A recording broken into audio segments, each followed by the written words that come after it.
Hello out there, fellow YouTubians. I did that business with the knife because today's spontaneous essay is about extremism. Let me first introduce you to a dead white male European. His name is John Stuart Mills. Really looks like a wimp, doesn't he? Some guy you might beat up for wearing a MAGA hat or attending a Ben Shapiro lecture at your local university. But John Stuart Mills, who's been dead as well as white, male and European since 1873, really had it going on. He wrote an essay on liberty that to this day is worth reading. Among the many brilliant things he said in it was that people who believe in suppressing other people's beliefs or opinions implicitly believe that they are infallible, that all debate is over, they are absolutely right, and nobody dares say a thing against them. Now,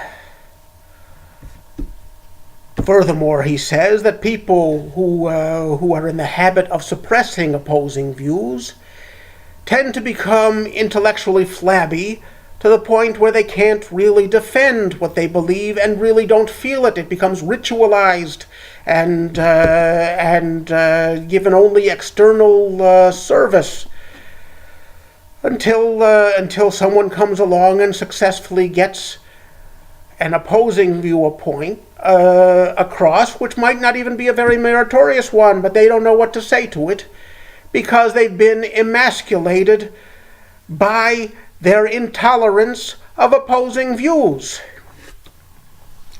So let's take this principle to the present day in American society. I would say also Israeli society, but American politics are much more interesting in my humble opinion. So let's go to the group of people known as snowflakes and antifas, who are deliberately and calculatedly suppressing opposing views with violence, with harassing people in restaurants, with rioting outside of campuses where members of the opposition have been given a chance to speak. What exactly is it that they've been taught that makes them so fanatical, such extremists? Thus the theme of my essay today. One of the things I understand they've been taught is that American society is fundamentally racist, as illustrated by the fact that the founding fathers were not all, but a lot of them, such as George Washington and Thomas Jefferson, were slave owners, that they massacred Indians, that they stole the land from the Indians, etc., etc. And the fact that the Constitution allows for slavery, although it puts limits on it, ends the slave trade in 1808, counts slaves as 2/3 of a man and 3/4 of a man for taxation purposes, etc., etc. Really, this is an old argument, which, if your professor were teaching you properly, would tell you. One of the early abolitionists was a fellow by the name of Colonel Lloyd Garrison. He believed that because the Constitution countenances slavery and makes allowances for it, it was a pact with the devil.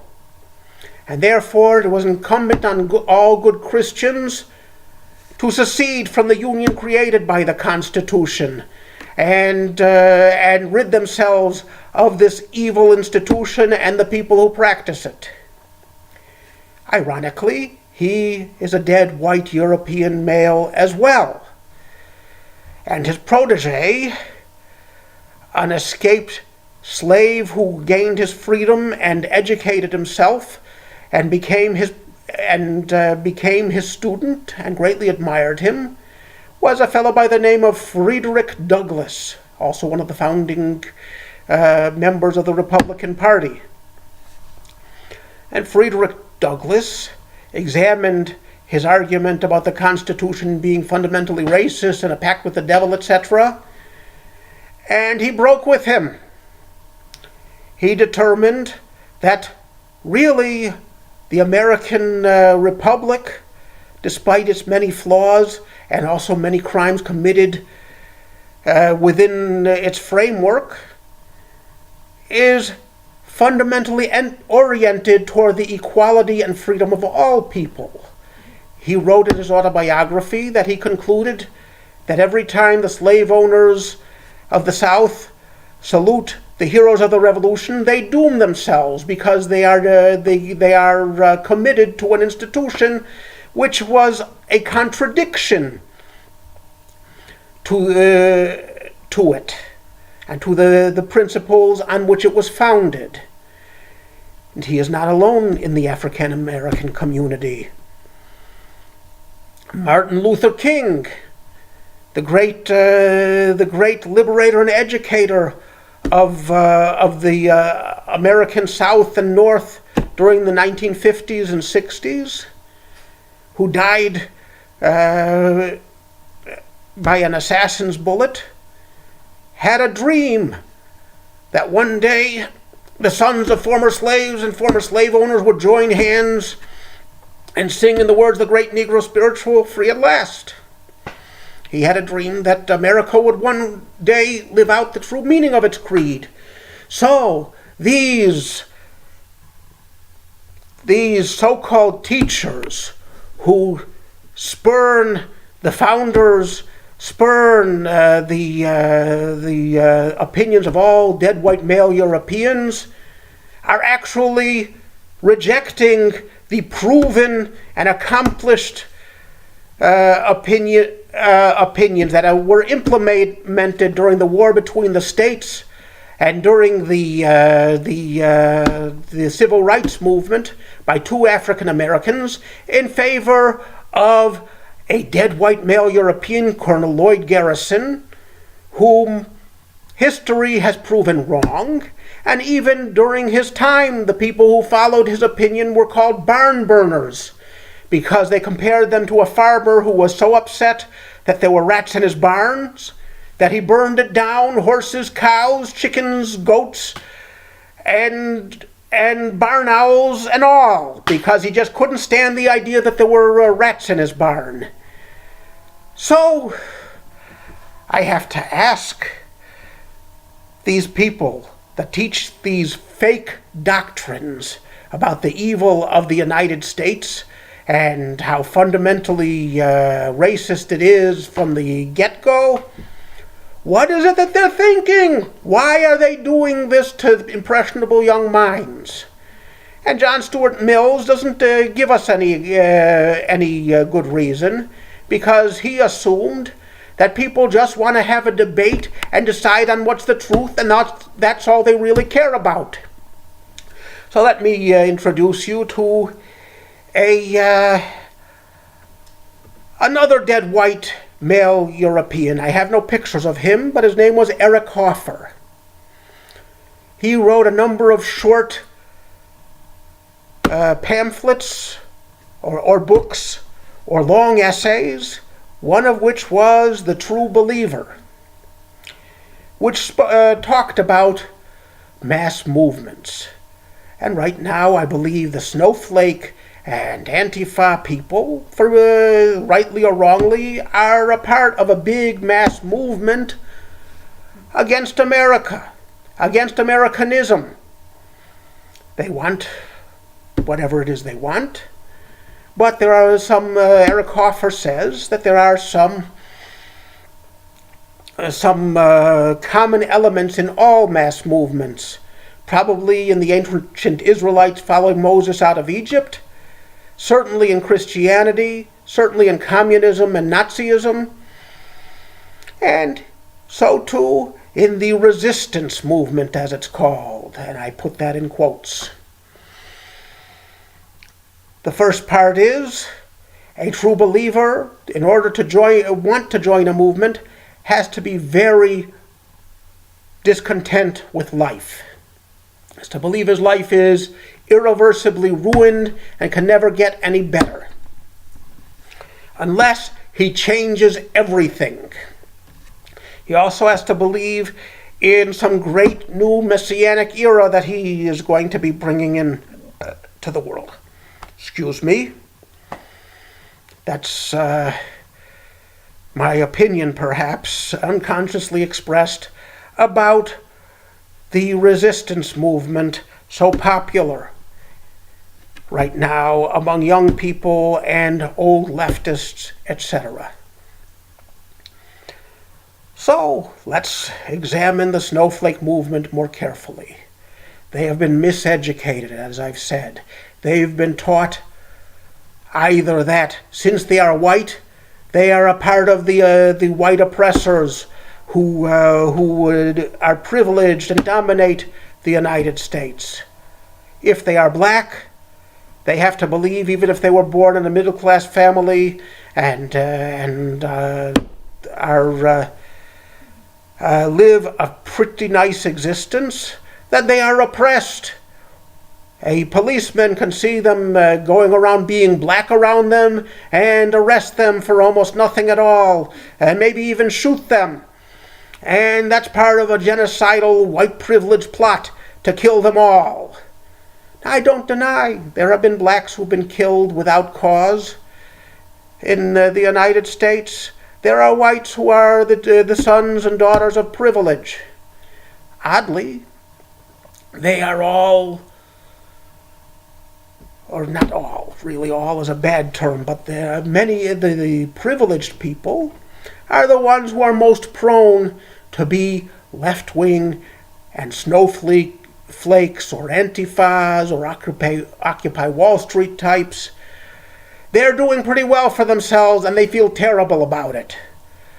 They are so discontent. They want to join this new movement, resist Trump, bring about social justice, stop global warming, stop all racism, meaning stop all people who disagree with them or want a wall to keep out illegal immigrants and have them come in to the United States in an orderly fashion. All that is racism,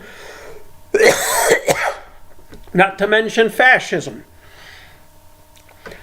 So, I believe that this is really nefarious. Because if you miseducate people to believe that they're either irrevocably oppressed because of the color of their skin or irrevocably the oppressors unless they be good and join their movement, they are of course going to be discontent and join your movement. And this is really nefarious because this is not the reality of the United States that I grew up in, when blacks were considerably more oppressed than they are nowadays. You've even had a black president, and black secretaries of state, and black governors of southern states, and black mayor of New York City, and there are black corporate CEOs. So, all things considered, while there are still very bad incidents where blacks are killed for no good reason, or where they are discriminated against, this is considerably less than it used to be. And where the Ku Klux Klan and the White Citizens Committee in the South are no longer respectable institutions, if they ever were, the whites are considerably less oppressive than they used to be. I'm not saying that there aren't some who are, but the working class, blue-collar whites who go to Trump rallies and voted for him in droves, while they don't make up a majority of the country, just a majority of the state's electoral votes came from them, are not oppressors. Great many of them were either unemployed or underemployed, meaning working for crap jobs at low pay. And part of it was because of illegal immigration, or their town was overrun by gangsters coming from south of the border. And they are justifiably angry, not because they have a problem with non-whites such as Central Americans or Mexicans, but because they were suffering on their account. Now, people who exploit these legitimate grievances and simply label people racist because they are white, especially these are really privileged whites, such people as members of the political elite, such as Hillary Clinton, such as members of the deep state with Ivy League educations and long family histories. They have, and college professors with safe, secure jobs, teaching people with tenure for the rest of their lives. This is not only reprehensible, it's utterly diabolical, and they deserve to be stopped. And anything decent in me that motivates me tells me, stop these people. Since I can only vote by absentee ballot, and ironically, in the state of Florida, with its crooked elections and crooked counting, my ballot didn't come to me until weeks after the election. I probably won't be counted, and I don't really have a way to get it to America where I can get it cast. And fortunately, the Republican won, because the snowflakes have got to be stopped. And I think that Donald Trump, whatever you can say about his personality or his manners, he deserves to succeed in building that wall, because it's good for the country, and it's good for people both white and black, and Mexicans who are legally in the country, because America is a nation of immigrants, not a nation of invaders and party crashers. And immigration is a wonderful thing, provided it's done in an orderly fashion. If it's done in a disorderly fashion, you get gangsters, you get depressed wages, you get unemployment, and you get terrorism, which is a very real possibility. And so, I rest my case. What needs to be done is stop for the next generation, is to build an organization dedicated to stopping the miseducation of American youth, and stop the process that makes people into snowflakes and Antifa fascists.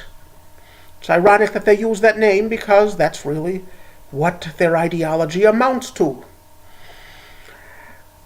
And the teachings of the likes of John Stuart Mills, while they are difficult reading, are a good step towards that. So kids, skip your classes. Read John Stuart Mills and the Life and Times of Frederick Douglass. Read the Declaration of Independence and the Federalist Papers and Alex DeTocqueville on liberty and the U.S. Constitution, as well as the Dred Scott opinion, including all the dissenting opinions. Educate yourself if your professors are miseducating you. Don't take anybody's word for anything, because they are deluded into believing that they are infallible, and they are most decidedly not. Thank you very much.